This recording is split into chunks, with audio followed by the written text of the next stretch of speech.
आसतु आज मु आपण मानकु कहवा चाहूँगी परमेश्वर वाक्य प्रिय भाई बहन परमेश्वर वाक्य दृश्य नुह अदृश्य तथापि दृश्य केतेबेले दृश्य केतेबेले अदृश्य जेतेबेले परमेश्वर वाक्य सफल हुए आम जीवन सेतेबेले आमे सफलता जेतेबेले देखि पारो केवल नुह प्रभु जीशु ख्रीष्ट होचंदी परमेश्वर वाक्य तेणु आमे दृश्य भावरे प्रभु जीशु ख्रीष्ट को ही देखि पारुछु जे ताहा होची परमेश्वर वाक्य वाक्य को आज पाए आपण मान निकट कहबी जे वाक्य विधार खड्ग ठारू विधार खड्ग सहित तीक्ष्ण अधिक अच्छे विधार खड्ग तो विधार खड्ग किंतु तार तीक्ष्ण अधिक अच्छी मु आपण मानक एक गोटे कथा कहवा चाहे जे परमेश्वर वाक्य दुई प्रकार कार्य कर आज दिन अनेक कार्य करे सत किंतु आज दुई प्रकार कार्य गोटे प्रतिकूल कार्य करवा और गोटे अनुकूल कार्य करवा भलरे सुन परमेश्वर वाक्य प्रिय भाई माने केवल गोटे धारा खंडा गोटे धारा चलो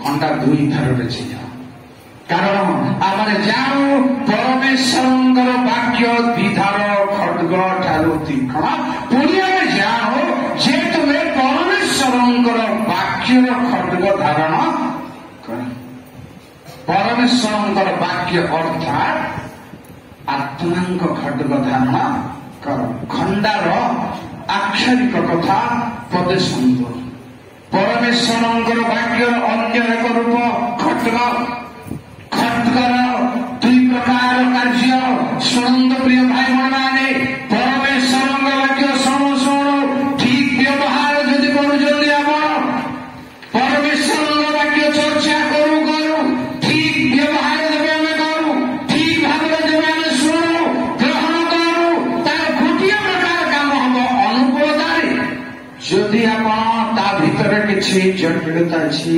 जदि कूट कापट्य अच्छी गर्व अच्छी अहंकार अच्छी आम तेजी पारुना हो प्रतिकार कर पारुना हो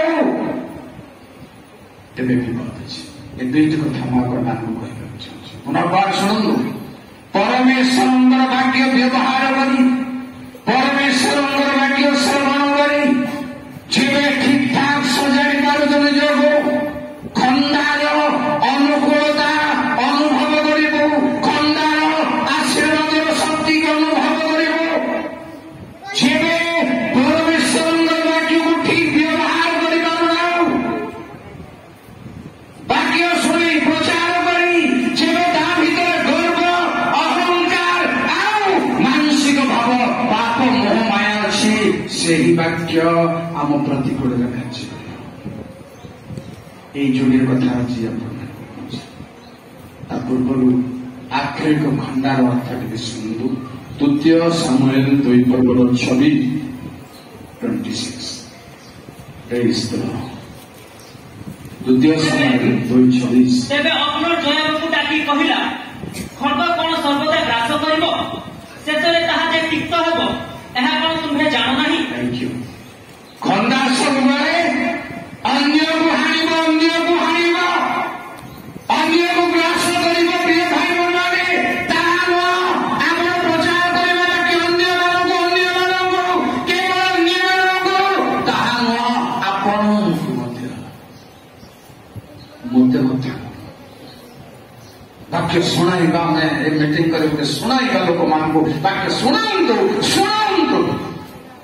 अन्य मानक पुणिया करूंगा तेणु एथिरे कुहागला जे खंडा सबुबले अन्य को ग्रास करिवो ताहा न परे ताहा तिक्त हो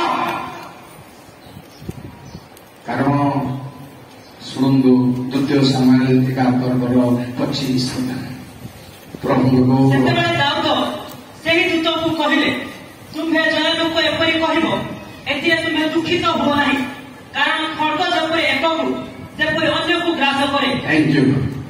ଖଣ୍ଡାର ମହତ୍ଵ ଯେବେ ପରମେଶ୍ୱରଙ୍କ ବାକ୍ୟ ବୋଲି ବିଶ୍ୱାସ କରୁଛନ୍ତି, ଜାଣନ୍ତୁ ଆପଣଙ୍କ ଖଣ୍ଡା ଈଶ୍ୱରଙ୍କ ବାକ୍ୟ। ଅନ୍ୟକୁ ଆଘାତ କରିବା ଦରକାର ବେଳେ ଆପଣଙ୍କୁ ଆଘାତ କରିବ, ଛାଡ଼ିବନି। ମୋତେ ଆଘାତ କରିବ, ଛାଡ଼ିବନି। ଏଇ ସାବଧାନ ଆଜି ଆମର ଦରକାର ବୋଲି ମୋର ମତ। ଏଇ ସାବଧାନ ସବୁବେଳେ ଆମେ ବାକ୍ୟ ପ୍ରଚାର କରି ଅନ୍ୟମାନଙ୍କ ପାଇଁ ଖାଉଛୁ, ନିଜ ପାଇଁ ଏ କଣ କରିବ? ନିଜ ପାଇଁ। ସାଧାରଣ ଭାବରେ ପରିବା କାଟିଲା ବେଳେ ନିଜେ ବି କାଟି ହେଇଯିବାର ସମ୍ଭାବନା ଅଛି, କାଠ ହାଣିଲା ବେଳେ ନିଜେ ବି ହାଣି ହେଇଯିବାର ସମ୍ଭାବନା ଅଛି। ଅସାବଧାନର ପୂର୍ବକ କଥାରେ କହୁଛନ୍ତି, କାଟି ନ ଜାଣି କଟୋରୀର ଦୋଷ। କାଟି ନ ଜାଣିଲେ, ଖାଇ ନ ଜାଣିଲେ, ବ୍ୟବହାର କରି ନ ଜାଣିଲେ ଆମର ତୀକ୍ଷ୍ଣତା ଧ୍ୱଂସ କରିବ। ପ୍ରିୟ ଭାଇ ଭଉଣୀମାନେ, ସାବଧାନ ନିହାତି ଦରକାର। କେତେ ଯୁଗ ଏମିତି ଶୁଣି ଚାଲୁଥିବେ, ଶୁଣାଇ ଚାଲୁଥିବା। ଆର ବ୍ୟବହାର ମୋ ପାଇଁ ବି ଦରକାର, ଆର ବ୍ୟବହାର ଆପଣଙ୍କ ପାଇଁ ଦରକାର, ଆମ ସମସ୍ତଙ୍କ ପାଇଁ ଦରକାର। ତେଣୁ ଦୂତକୁ କହିଲେ, ଦାଉଦ ଖଣ୍ଡା ସବୁବେଳେ ଜଣକୁ ଗ୍ରାସ କରିବନି, ଅନ୍ୟକୁ ମଧ୍ୟ ଗ୍ରାସ କରିବ।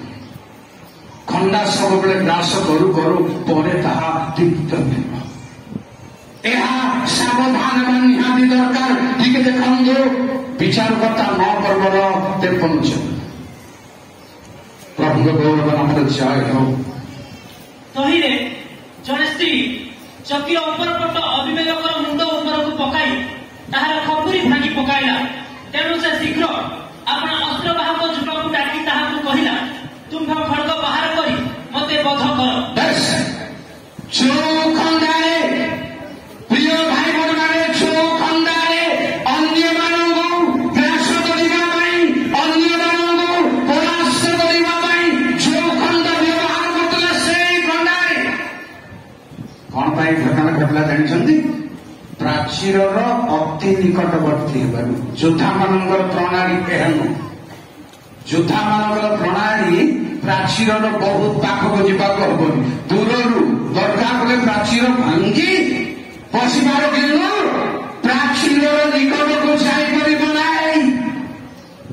ଏହା ଭୟଙ୍କର। ଖଣ୍ଡା ବ୍ୟବହାର କରିବା, ଧର୍ମ ବ୍ୟବହାର କରିବା, ଏ ବାକ୍ୟକୁ ବ୍ୟବହାର କରିବା, ଏଇ ମହତ୍ଵକୁ ବ୍ୟବହାର କରୁଛୁ ଯେ ଆମମାନେ ସାବଧାନ। ଯଦି ଆମେ ସାବଧାନର କଥା କିଛି ଶୁଣିବା ନାହିଁ, ଯେମିତି ହେଇଥିଲେ ମଧ୍ୟ ଆମର ବେଲୁନ ଫୁଙ୍କୁ ଆଗତି ବଢୁଛି, ବେଲୁନ ଫୁଙ୍କା ହିଁ ଚାଲିଥିବାର କିଛି ଭାବନ୍ତୁ ନାହିଁ। ଦରକାର ପଡ଼ିଲେ ବେଲୁନ ବହୁତ ଫୁଙ୍କିଲେ ଫାଟିଯିବ। ଜାଣି ରଖନ୍ତୁ, ବେଲୁନ ଫୁଙ୍କିବାର ପଦ୍ଧତି ଜାଣିଛନ୍ତି? ବିକିବା ଲୋକ ସମାନ ସଜରେ ଫୁଙ୍କିବେ, ଆମେ କିଣିବା ଲୋକ ଘରକୁ ନେଇକିରି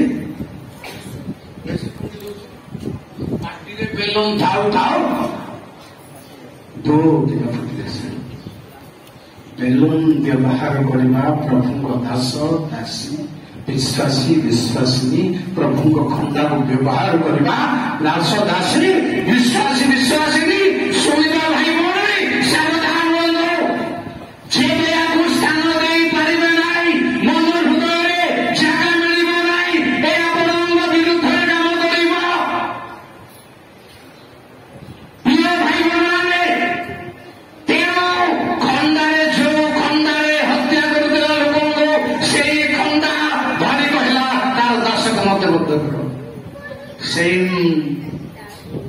ସାଉଲର ଅବସ୍ଥା, ଯୋଉ ବର୍ଷା ଦାଉଦଙ୍କୁ ଫିଙ୍ଗିଥିଲା, ଯୋଉ ଖଣ୍ଡା ଦାଉଦଙ୍କୁ ଫିଙ୍ଗିଥିଲା, ଆଜି ସେଇ ଖଣ୍ଡାର ଅସ୍ତ୍ର ବାହାର କଲେ ମତେ ବଦ୍ଧ କର।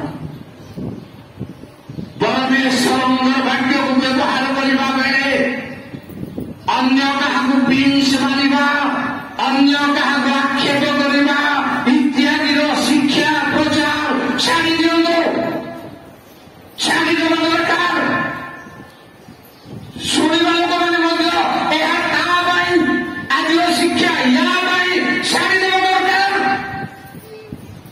ଆପଣଙ୍କୁ ମଧ୍ୟ ସେଇ କଥା ଆସିବ। ତେଣୁ ଖଣ୍ଡା ଧରିବା ଲୋକମାନେ କଣ କଲେ, ତାହା ନିଜେ ବଦ୍ଧ ହେଲେ ନିଜର ଖଣ୍ଡାରେ। ତେଣୁ ପିତରକୁ ପ୍ରଭୁ ଯୀଶୁ କହିଥିଲେ, ଆପଣମାନଙ୍କର ମନେ ପଡି ଏଠି ଜାଣିବା ଶୁଣିବା କଥା ପଡି ଲମ୍ବା କରିବା ଦରକାର ନାହିଁ। ଗେଥସେମାନି ବଗିଚାରେ ଖଣ୍ଡାକୁ ବ୍ୟବହାର କରିବା ସେଭଳି ଉଚିତ ନଥିଲା। ବୁଝିପାରୁଛନ୍ତି? ଆଉ ଟିକେ ଡିପରେ ଶୁଣନ୍ତୁ, ପ୍ରଭୁଙ୍କ ବାକ୍ୟକୁ କୋଉ ହିସାବରେ କେମିତି ଭାବରେ ବ୍ୟବହାର କରିବାର ଅଛି, କୋଉ ଜାଗାରେ କଣ, ଏହା ନ ଜାଣିଲେ ସେଇ ଖଣ୍ଡା ବିପଦରେ ପରିଣତ ହେବ। ଗେଥସେମାନି ବଗିଚାରେ ପ୍ରଭୁ ଯୀଶୁ ଖ୍ରୀଷ୍ଟଙ୍କର ସମର୍ପଣ ଦିନରେ ଖଣ୍ଡା ବ୍ୟବହାର ହେଇପାରିବ ନାହିଁ, ଯୁଦ୍ଧ ହେଇପାରିବ ନାହିଁ, ପ୍ରତିଶୋଧ ହେଇପାରିବ ନାହିଁ। ମାତ୍ର ସିମୋନ ପିତର ଖଣ୍ଡା ବାହାର କରି ମହାଯାଜକଙ୍କର ବାସଗୃହକୁ ଦେଇବାରୁ ସାଙ୍ଗେ ସାଙ୍ଗେ ପ୍ରଭୁ ସୁସ୍ଥ କହିଲେ, ଖଣ୍ଡା ସାବଧାନରେ ଖାପରେ ରଖ। ଯେଉଁମାନେ ଖଣ୍ଡକ ବ୍ୟବହାର କରନ୍ତି ଖଣ୍ଡକରେ ବି ନଷ୍ଟ ହୁଅନ୍ତି। ଖଣ୍ଡା ପରମେଶ୍ୱରଙ୍କ ବାକ୍ୟରୂପ ଖଣ୍ଡାର ପରିଣାମ ଏହା। ଆଉ ଟିକେ ଶୁଣନ୍ତୁ, ପ୍ରଥମ ସାମୁଏଲ 14:20 ପ୍ରଭୁଙ୍କ ବହୁର ଅମରାଜ୍ୟ ହବ। ତହୁ ସାଉଲ ଓ ତାଙ୍କର ସଙ୍ଗୀ ସମସ୍ତ ଲୋକ ଏକତ୍ର ହୋଇ ଯୁଦ୍ଧ ଭୂମିକି ଗଲେ। ସେତେବେଳେ ଦେଖ, ପ୍ରତ୍ୟେକ ଲୋକର ଖଡ୍ଗ ଆପଣା ସଙ୍ଗୀ ବିରୁଦ୍ଧରେ ଉଠୁଛି ଓ ମହାକୋଳାହଳ ହେଉଅଛି। ପ୍ରତ୍ୟେକ ଲୋକଙ୍କର ଖଡ୍ଗ ଆପଣା ସଙ୍ଗୀ ବିରୁଦ୍ଧରେ ପରମେଶ୍ୱରଙ୍କ ବାକ୍ୟକୁ ଠିକ୍ ବ୍ୟବହାର କରନ୍ତୁ। ଶ୍ରୋତା ଭାଇ ଭଉଣୀମାନେ, ପ୍ରଚାର କରିବା ମୋ ଆପଣମାନେ ସମସ୍ତେ ଈଶ୍ୱରଙ୍କ ବାକ୍ୟକୁ ପ୍ରପର ୟୁଜ୍ କରିବା ଦରକାର। ପ୍ରପର ୟୁଜ୍ ନିଜ ଜ୍ଞାନରେ ଭୁଲ ବ୍ୟବହାର କରିବା, ନିଜ ଚିନ୍ତାଧାରାରେ ଭୁଲ ବ୍ୟବହାର କରିବା, ଭୁଲ ଉଦ୍ଦେଶ୍ୟରେ ପ୍ରଭୁଙ୍କ ବାକ୍ୟକୁ ଯୋଗ କରିବାକୁ ହେବନି, ବ୍ୟବହାର କରିବାକୁ ହେବନି, ଭୁଲ ଉଦ୍ଦେଶ୍ୟରେ ରେଫରେନ୍ସ କରିବାକୁ ହେବନି। ଠିକ୍ ବ୍ୟବହାର, ଉପଯୁକ୍ତ ବ୍ୟବହାର କଲେ ଖଣ୍ଡା କ୍ଷତି କେବେ ବି ହେବ ନାହିଁ। ତେଣୁ ମୁଁ ଆପଣଙ୍କୁ ବର୍ତ୍ତମାନ ପ୍ରତ୍ୟକ୍ଷ ବାକ୍ୟର ବ୍ୟବହାରର ଦୁଇ ପ୍ରକାର କଥା କହୁଛି। ପରମେଶ୍ୱରଙ୍କର ବାକ୍ୟର ବ୍ୟବହାରରେ ଦୁଇ ପ୍ରକାର କଥା ଥାଏ। ଗୋଟେ ଆଶୀର୍ବାଦ ଥାଏ, ଗୋଟେ ଅଭିଶାପ ଥାଏ। ମୂଷା କହିଲେ, ମୁଁ ତୁମ ସମ୍ମୁଖରେ ଦୁଇଟା ବିଷୟ ରଖିବି, ଆଶୀର୍ବାଦ ଏବଂ ଅଭିଶାପ। ଆଜ୍ଞା ଯଦି ପାଳନ କରିବ ଆଶୀର୍ବାଦ କରିବ, ଆଜ୍ଞା ଯଦି ଲଙ୍ଘନ କରିବ, ପାଳନ କରିବ ନାହିଁ, ବାକ୍ୟ ଅନୁସାରେ ତେବେ ଯିବ ନାହିଁ, ତେବେ ଦଣ୍ଡ ଘଟିବ, ମୃତ୍ୟୁ ଓ ଜୀବନ ଦୁଇଟି ରହୁଛି। ଶୁଣନ୍ତୁ, ପରମେଶ୍ୱରଙ୍କ ଲୋକମାନଙ୍କର ଠାରେ ପରମେଶ୍ୱରଙ୍କର ବାକ୍ୟ ଥାଏ, ଅଭାବ ନଥାଏ। ଯେରେମିୟା 18:18 ଶୁଣନ୍ତୁ। ତେବେ ସେମାନେ କହିଲେ, ଆସ ଆମ୍ଭେମାନେ ଜିରିମିୟ ବିରୁଦ୍ଧରେ ପରାମର୍ଶ କରୁ, କାରଣ ଯାଜକ ନିକଟରୁ ବ୍ୟବସ୍ଥା ଅବା ଜ୍ଞାନମାନ ନିକଟରୁ ମନ୍ତ୍ରଣା ଅଥବା ଭବିଷ୍ୟତ ବକ୍ତା ନିକଟରୁ ବାକ୍ୟ ଲୁପ୍ତ ହେବ ନାହିଁ। କେବେ ବି ହେବ ନାହିଁ। ଶୁଣନ୍ତୁ ପ୍ରଭୁଙ୍କ ଦାସମାନେ, ଆପଣମାନଙ୍କ ଠାରେ ବାକ୍ୟ କେବେ ଲୁପ୍ତ ହେବ ନାହିଁ। ବାକ୍ୟ ଭଣ୍ଡାର ଭାବରେ ବ୍ୟବହାର କରୁଥିବେ, ନିଶ୍ଚୟ ଏହା ଆଶୀର୍ବାଦର ବିଷୟ। କିନ୍ତୁ ଭାବବାଦୀ ମାନଙ୍କ ଠାରେ ପୁଣି ବାକ୍ୟ କେବେ ଲୁପ୍ତ ହେବ ନାହିଁ। ଯେରେମିୟା 2:30 ଦେଖନ୍ତୁ। ଆମ୍ଭେ ବ୍ୟର୍ଥରେ ତୁମ ସନ୍ତାନମାନଙ୍କୁ ଆଘାତ କରିଅଛୁ, ସେମାନେ ଶାସ୍ତି ଗ୍ରାହ୍ୟ କଲେ ନାହିଁ। ତୁମ୍ଭମାନଙ୍କ ନିଜ ଖଡ୍ଗ ବିନାଶକ ସିଂହ ତୁଲ୍ୟ ତୁମମାନଙ୍କର ଭବିଷ୍ୟତ ବକ୍ତାମାନଙ୍କୁ ଗ୍ରାସ କରିଅଛି। ଯୋଉ ଭବିଷ୍ୟତ ବକ୍ତାମାନଙ୍କ ଠାରେ ବାକ୍ୟର ଭାବ ହେବ ନାହିଁ, ବାକ୍ୟ ଲୁପ୍ତ ହେବ ନାହିଁ, ଯୋଉ ପ୍ରଭୁଙ୍କ ଲୋକମାନଙ୍କର ମୁଖରେ ବାକ୍ୟ ଅନବରତ ରହିବ, ସେଇ ପ୍ରଭୁଙ୍କ ଲୋକମାନଙ୍କୁ ବାକ୍ୟର ଖଡ୍ଗ ସେଇ ବାକ୍ୟ ଆପଣଙ୍କର ବିରୁଦ୍ଧରେ ଠିଆ ହେବ। ଜାଣି ରଖନ୍ତୁ। ତେଣୁ ପ୍ରଭୁଙ୍କ ବାକ୍ୟକୁ ପ୍ରଭୁଙ୍କ ଦିନ ସନ୍ନିକଟ ବେଳେ ଠିକ୍ ବ୍ୟବହାର କରିବ। ପ୍ରକୃତ ଶିକାର, ପ୍ରକୃତ ଖେଦ, ପ୍ରକୃତ କ୍ରୋଧ, ପ୍ରକୃତ ଭକ୍ତ। କାରଣ ମୁଁ ସାଇକୋଲୋଜିକାଲି କହିବି ମୋ ଦୁର୍ବଳ ମୁଁ ବୁଝି ନପାରେ କିନ୍ତୁ ମୋ ଦୁର୍ବଳ ଆପଣ ବୁଝିପାରୁଛନ୍ତି। ଏଇଟା ପ୍ରଭୁଙ୍କ ଲୋକମାନଙ୍କୁ ଖ୍ରୀଷ୍ଟିଆନକୁ ଅନ୍ଧ କରିଦେଇଛି। ନିଜ ଦୁର୍ବଳ ନିଜେ ଧରି ଯେ ପାରିଲା ସେ ହେଉଛି ବିଚକ୍ଷଣ ଲୋକ। ଯେ ନିଜର ଦୁର୍ବଳ ଧରି ପାରୁ ନାହିଁ ସେ ଅନ୍ଧ, ସେ ଅଜ୍ଞାନ, ଉଲ୍ଲଙ୍ଘ, ଦରିଦ୍ର, ଦୁର୍ଭାଗା, ନିଜର ଭୁଲ ନିଜେ ଜାଣିପାରୁନଥିବାରୁ ପ୍ରଭୁ କହିଲେ ତୁମେ କହୁଛ ମୁଁ ଧନୀ କିନ୍ତୁ ମୁଁ ତୁମକୁ କହୁଛି ତୁମେ ନିଜେ ଜାଣିପାରୁ ନାହୁଁ। ନିଜର ଭୁଲକୁ ଆଜି ଜାଣିବା ପାଇଁ ତୁରନ୍ତ ହେବା ଆସନ୍ତୁ। ନିଜର ଭୁଲକୁ ଜାଣିବା ପାଇଁ ଆମର କଥାବାର୍ତ୍ତାରେ କାର୍ଯ୍ୟ କଳାପରେ ଭାବ ଭଙ୍ଗୀରେ ବସା ଉଠାରେ କାରବାରରେ ଗୋଟେ ପ୍ରକାର ଏଠି ଗୋଟେ ପ୍ରକାର ଘରେ ଗୋଟେ ପ୍ରକାର ପ୍ରାୟ ହେବାର ସମ୍ଭାବନା। ଯେଣୁ ଯୀଶୁ କହିଲେ ତାର ସୀମାରେ ମୋ ସାଙ୍ଗ ଆସନରେ ବସିଛନ୍ତି କିନ୍ତୁ ସେମାନେ କର ବୋଲି କହୁଛନ୍ତି କିନ୍ତୁ ନିଜେ କରୁ ନାହାନ୍ତି। ଏମାନେ କେବେ ବି ଫିଟି ପାରିବେ ନାହିଁ, କେବେ ବି ଫିଟି ପାରିବେ। ଜଣେ କହିଲା ଯୀଶୁଙ୍କୁ ମୁଁ କ୍ଷମା ପାଇଅଛି ବୋଲି ମନେ ବୁଝିପାରିଲେ ତ? ଡକରା ପାଇଥିଲା ଭୋଜିକୁ ନ ଯାଇ ସେ ଭାବୁଛି କଣ ମୁଁ କ୍ଷମା ପାଇଯାଇଛି। ସେଇ ଭାବ ଯଦି ଅଛି ଭୁଲ ବାରମ୍ବାର କରି କ୍ଷମା ପାଇଛି ବୋଲି ଭାବୁଛନ୍ତି ନିଜ ମନରେ, କ୍ଷମା ନ ପାଇ ନ ଭାଙ୍ଗି ଶିକାର ନ କରି ନ କାନ୍ଦି ଲାଜ ଅପମାନ ଛାଡ଼ି ଦରକାର ପଡ଼ିଲେ ଦାଣ୍ଡରେ ଗଡ଼ି ଗଡ଼ି ଭାଙ୍ଗି ମାରୁଛି।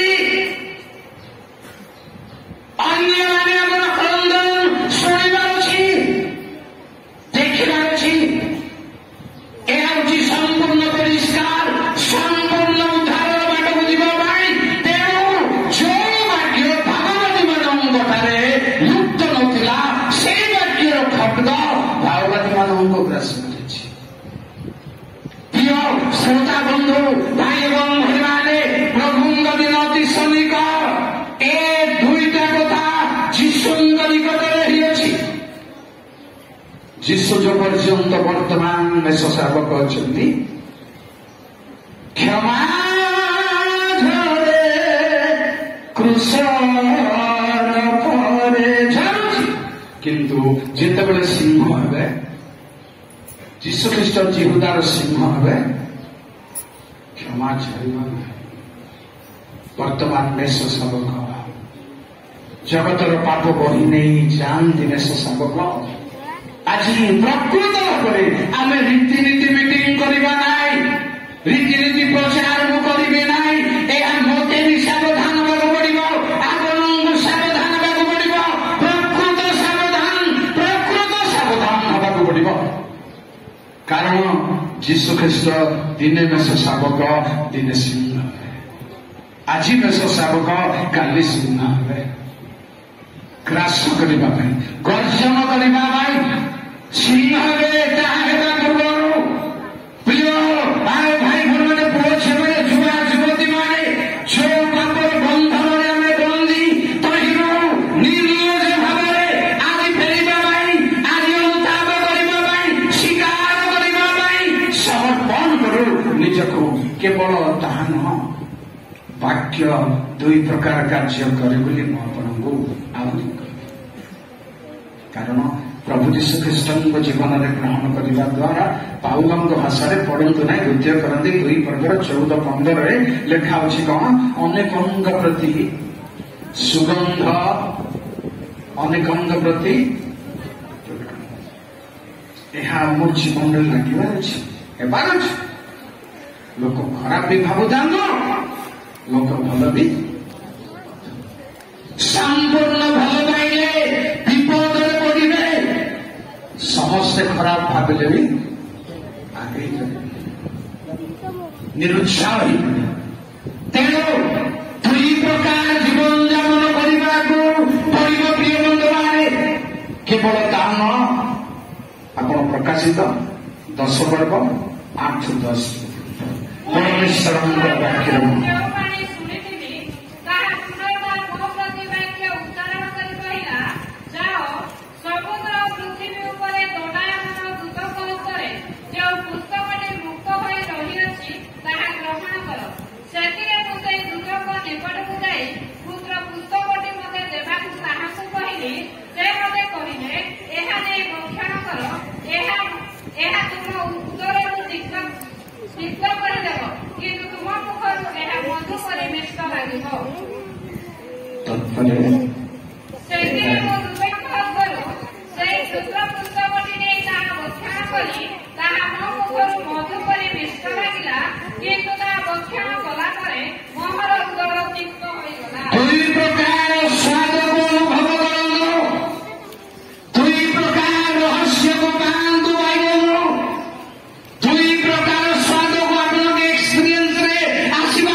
व्यक्तिगत भाव कई न जानतु घरे स्त्री न जानू पिला न जानतु वाक्य आपण जीवन में हाथुड़ी साजु वाक्य आपण जीवन में जल साजु रोटी साजु भक्ष्य खटक बेले बेले हानि पकाओ आपणकर स्वार्थ को आपणकर गर्व को आमर गर्व को वाक्य खटक बेले बेले हानि पकाओ निपात करी पकाओ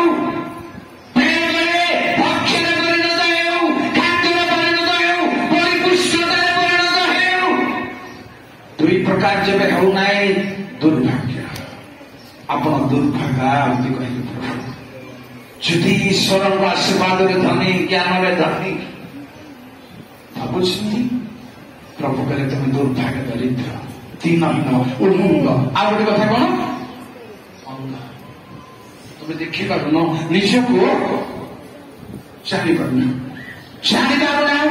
निजक देखिपार कारण निजक देखा जितेबले परमेश्वर वाक्य आपण सम्मुखें दर्पण साजिब तेज ही निजक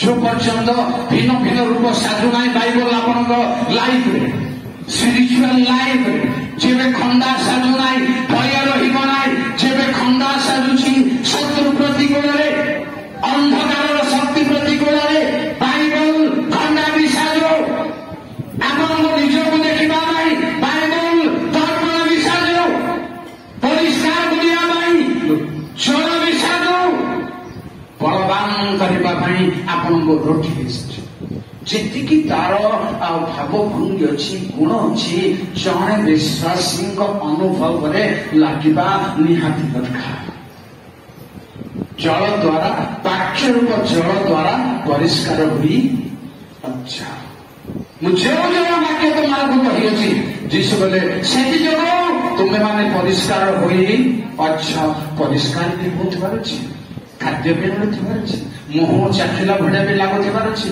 आउ पिता भी सब स्वाद को अनुभव करबा पाए परमेश्वर वाक्य दुईटी कथा को प्रिय भाई बहन माने मन रखंगो जेबे हमें असावधान शुणी शुणी शुणिला परे भी जेबे हमें संशोधन नहीं पारुना ए सब वाक्य मो विरुद्ध में आपन विरुद्ध में जो मापरे मापुच से ही मापरे तुम मानू मो पाई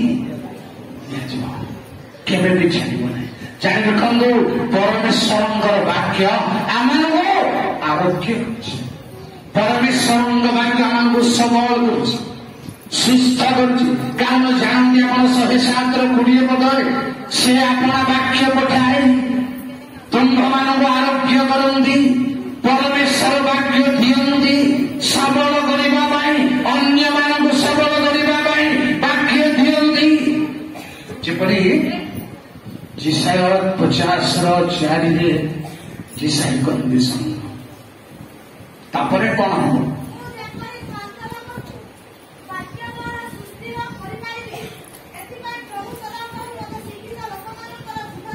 थैंक यू वाक्य ଦ୍ୱାରା ଅନ୍ୟମାନଙ୍କୁ ସୁସ୍ଥିର କରିବା, ଅନ୍ୟମାନଙ୍କୁ ସବଳ କରିବା, ଅନ୍ୟମାନଙ୍କୁ ଭାଇ ବାଣି ଦେଇପାରିବେ, ଅନ୍ୟମାନଙ୍କୁ ଅନୁଧାନ କରିପାରିବେ ଏଇ ବାକ୍ୟ ଦ୍ୱାରା।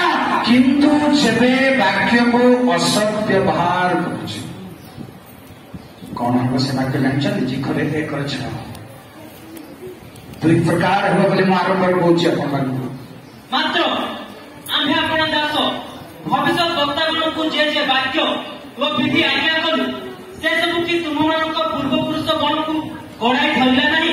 କଣ କଣ କରି ଗୋଡ଼ାଇ ନା ଗୋଡ଼ାଇ ଧରିଲା ଧରିଲା ନାହିଁ ମାନେ ପ୍ରଶ୍ନ ଚିହ୍ନ ଅଛି। ତାର ଅର୍ଥ ଯୋଉ ବାକ୍ୟ ଆମେ କହିଛୁ ତୁମକୁ ଗୋଟାଇ ଗୋଟାଇ ଧରିଛି। ତଳେ ଶୁଣନ୍ତୁ, କହିଲେ ସେମାନେ ଫେରି କହିଲେ, ସୈନ୍ୟାଧିପତି ସଦାପ୍ରଭୁ ଆମ୍ଭମାନଙ୍କର ଆଚରଣ ଓ କ୍ରିୟା ଅନୁସାରେ ଆମ୍ଭମାନଙ୍କ ପ୍ରତି ଯେ ରୂପ କରିବେ ବୋଲି ମନସ୍ଥ କଲେ ତଦ୍ରୂପ ବ୍ୟବହାର ଆମ୍ଭମାନଙ୍କ ପ୍ରତି ସେ କରିଅଛନ୍ତି। ଧନ୍ୟବାଦ। ଯେବେ ପରମେଶ୍ୱରଙ୍କର ବାକ୍ୟ ଅନ୍ୟମାନଙ୍କୁ ଆମେ ସବଳ କରୁଛୁ, ପରମେଶ୍ୱରଙ୍କ ବାକ୍ୟ ଅନ୍ୟମାନଙ୍କୁ ରିଭାଇଭ୍ କରୁଛୁ, ସେଇ ବାକ୍ୟ ଗୋଟେଇ ଗୋଟେଇ ଆପଣ ଜୀବନରେ ଗଲେ ବି ସେଇ ବାକ୍ୟ ଗୋଟେଇ ଗୋଟେଇ ଆପଣଙ୍କୁ ଧରିବ। ଜାଣି ରଖନ୍ତୁ ଭାଇ ଭଣ୍ଡାମାନେ, ପ୍ରଭୁଙ୍କ ବାକ୍ୟକୁ ଠିକ୍ ଗ୍ରହଣ କରନ୍ତୁ, ଠିକ୍ ଶ୍ରବଣ କରନ୍ତୁ। ଠିକ୍ ଗ୍ରହଣ କରିବା, ଠିକ୍ ଶ୍ରବଣ, ଠିକ୍ ପ୍ରଚାର କରିବା, ଠିକ୍ ବ୍ୟବହାର କରିବା। ତାର ବାକ୍ୟ ଭିତରେ ଆମେ ଲୋକଙ୍କ ବାକ୍ୟ ଭିତରକୁ ଆଣୁ। ତେଣୁ ଯିଶାୟ କହିଲେ ମତେ ଶିକ୍ଷିତ ଲୋକମାନଙ୍କର ଜିହ୍ବା ଦେଇଛି। ଏଠି ଯୋଉମାନେ ବହୁତ ପାଠ ପଢିଛନ୍ତି, BA ବାଲା କି MA ବାଲା, BA ବାଲା ଆଟଲିଷ୍ଟ ଅଛନ୍ତି ହାତରେ ଗନ୍ତୁ, ଗ୍ରାଜୁଏଟ୍ ବାଧ୍ୟରେ ଥିବେ ନା?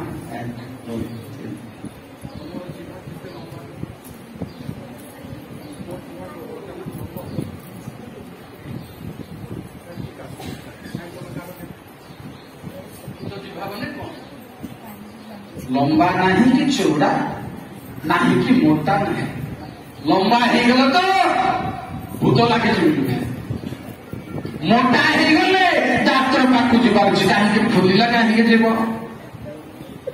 ପ୍ରିୟ ଭାଇ ଭଉଣୀମାନେ, ସେବେ ପତଳା ହେଇଯିବ, ଜିଭରୁ ବାକ୍ୟ ବାହାରିବା ଶିଖିତ, ତାକୁ କୁହାଯାଏ ଶିକ୍ଷିତ ଯିବା। ଯାହା ବାହାରିବ ଅସଲ ବାହାରିବ, ଥିବା ଅନୁମୋଦିତ ଥିବା, ବାଇବେଲର ଅନୁମୋଦିତ ଥିବା କଥା ସବୁ କଥାବାର୍ତ୍ତା ହେବାରୁଛି, ତାହେଲେ ତାହା ଶିକ୍ଷିତ ଯିବା, ତାହେଲେ ପରମେଶ୍ୱରଙ୍କ ବାକ୍ୟ ତତ ଯିବା। ଜାଣି ରଖନ୍ତୁ, ନଚେତ୍ ସେହି ବାକ୍ୟ ଗୋଟେଇ ଗୋଟେଇ ଧରିବ, ତଳେ ପକେଇବ, ବାନ୍ଧିବ। ତେଣୁ ଆସନ୍ତୁ ପରମେଶ୍ୱରଙ୍କ ବାକ୍ୟକୁ ଠିକ୍ ବ୍ୟବହାର। ପ୍ରଭୁ ଆମମାନଙ୍କୁ ଦେଇଛନ୍ତି ତାଙ୍କ ସେବାରେ ଲଗେଇବା ପାଇଁ, ଅନ୍ୟମାନଙ୍କୁ ତିଆରି କରିବା ପାଇଁ, ଅନ୍ୟମାନଙ୍କୁ ସୁସ୍ଥିର କରିବା ପାଇଁ।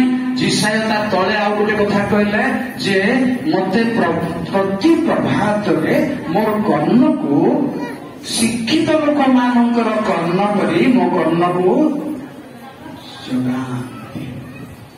କେମିତି ଶିକ୍ଷିତ ଲୋକମାନଙ୍କର କାମ?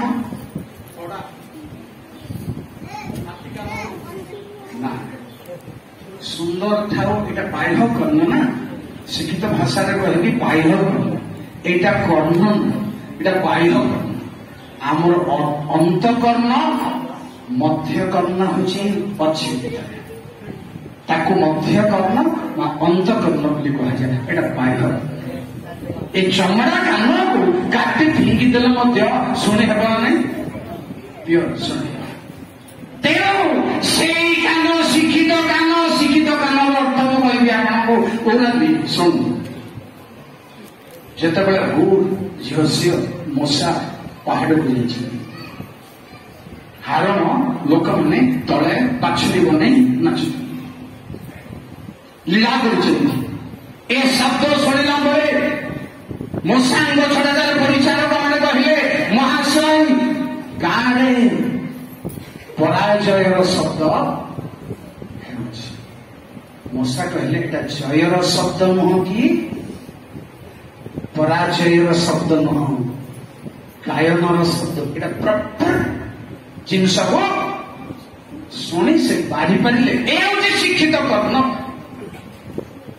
शुणिला बेले ठीक बाढ़ा दरकार ठीक बुझा दरकार आईब कहले कर्ण कि शुणा वाक्य की विचार करे नहीं पारी पारे नहीं कि परीक्षा करी पारे कि से कान दरकार से मन दरकार आगे कहबी साउल मोटा मोटा बाछुरी आनी मु सबू मानली प्रभु कथा शुणिली मो जय स्तंभ स्थापन कली किंतु सामुएल कौन करे जान मु गोरु और मेषर रब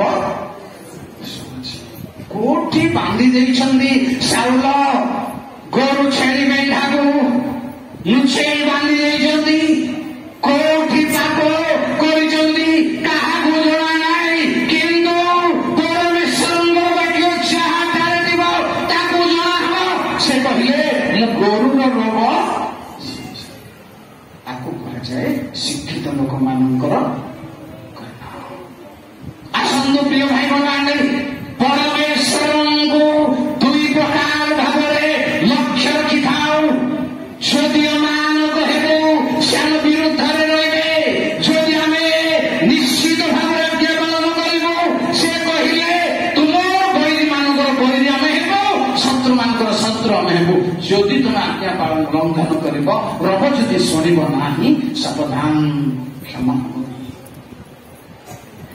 ଆସନ୍ତୁ चिंता करंतु भाई माने माननीय मत माने जीवन जाक जुग जुग प्रभु वाक्य शुणी आसिलु आसिकी आपण व्यवहार कौन जदि ठीक व्यवहार करनु प्रभु लोक मान द्वारा श्रवण वाक्य आम विरुद्ध ठीक यही वाक्य आम विरुद्ध ठीक दीटा रखिले आशीर्वाद अभिशाप जीवन और मरण এই আজ্ঞা ভিতরে তাহা অছি পরমেশ্বর ব্যবস্থায় শ্রবণে প্রচারে এ দুইটা অছি প্রিয় ভাই মানে দুইটা মধ্যরু মূসা কহিলে তবে জীবন মনোনীত আজ এই নিষ্পত্তি আস জীবন মনোনীত করু সে সিনা দুঃখরে কহিলে ঝিহ সিহ তুমি কাহার সেবা করিব আজ মনোনীত কর যে নদী সেপারী দেবতার সেবা করিବାକୁ চাহিলে କରିପାର ଦୁଃଖର କଥା କହିଲେ किंतु मूसा कहते मु दीटा रखी ता भर आशीर्वाद मनोनीत कर ता भर जीवन मनोनीत कर आज्ञा पालन कले ठीक वाक्य व्यवहार कले दीर्घ वर्ष आप पिला शुणी आसुँच वाक्य वाक्य श्रवण कर आसुँच किंतु जेबे आम ठीक व्यवहार करवा ना उचित व्यवहार करवा ना ताहा आम विरुद्ध दिन ठिया से प्रभु आम विरुद्ध ठिया केमती ठिया आज्ञा मु शेष कथा कहि आपको जो प्रभु दयामय करुणामय दयार सागर प्रभु हे जीशु सुंदर तुमरी प्रेम करुणा अनंत पार से प्रभु केमती हे आप मत्स्य पुस्तक देखते आज्ञा से प्रभु दिने कौन हे 13 पर्व 7 ରୁ 8 एणुकरी आम्भे सेमानक प्रति सिंहतुल्य होयछु आम्भे चिताभाग परि पथ पार्श्वरे छकी बसिबा आम्भे छुआहरा भलुक परि सेमानक हाबुड़ीबा ओ सेमानक हृदय पथ विदीर्ण करिबा आउ सिंहनिया आम्भे सेठारे सेमानक ग्रास करिबा वन्य पशु सेमानक विदीर्ण करिबो को कारणरू परमेश्वर सिंह हेबे को कारणरू परमेश्वर विदीर्ण करिबे हृदय कोशको आपण टिके 6 पढंदो सेमाने आममानक जरणी स्थान अनुसार परितृप्त हेले सेमाने परितृप्त होई अंतःकरणले गर्वित हेले एथिपाई सेमाने आम्भको पासरी अछन ए कारणरू प्रभु आपनको व्यवसाय देले घर देले गाड़ी देले टंका सोना देले प्राचुर्य देले खाई पी भोग करी प्रभु को भूलु नाहंती तो प्रभु को भूलु नाहंतो जेबे प्रभु भलु तांग आशीर्वाद पाई जेबे प्रभु पासरी जाऊ से कहले आमे सिंह तुल्य होइजो मेष साधक नाय वर्तमान जानि रखनु प्रिय भाई माने प्रभु कहले जदि केहि मन परिवर्तन करिब नाय आमे मुख स्थित खड्ग द्वारा ताहा संगे युद्ध किंतु दिन दिन बेले प्रभु कोमलतर कोमल कथा लोक मान भांगी पकाउला अनुताप भांगी पकाउला किंतु से कहले आमर से मुखर वाक्यर खड्गरे तुमको आघात कर युद्ध कर से घटवा पूर्वर वर्तमान अनुग्रहर समय मध्य प्रिय भाई माने आसंगु प्रभु निकट में निजक समर्पण गोटे मिनिट समर्पण सबुबले पाप जगी बसी मनीष जीवन सबुबले समस्त जीवन गिदियन को इस्राएल लोक मैंने कहले गिदियन परि जणे सचोट विचार करता सचोट परमेश्वर लोक ताकू लोक मैंने कहले कौन महाशय आपणकर पिला माने आम उपर कर्तृत्व करंदो गिदियन कौन कहले आज्ञा मन नहीं आमे करू ना बुझे तो प्रभु करंदो प्रभु कर्तृत्व करंदो मु करूँ ए भाई जने सचो परमेश्वर को दिन आसला सुना जिते लुट्रे पाइले बहुत बहुत बस्ता बस्ता सुना पाइले नथ सबू सगड़ सगड़ दिले गिदियन कहले से नथ सबू मत दे दियो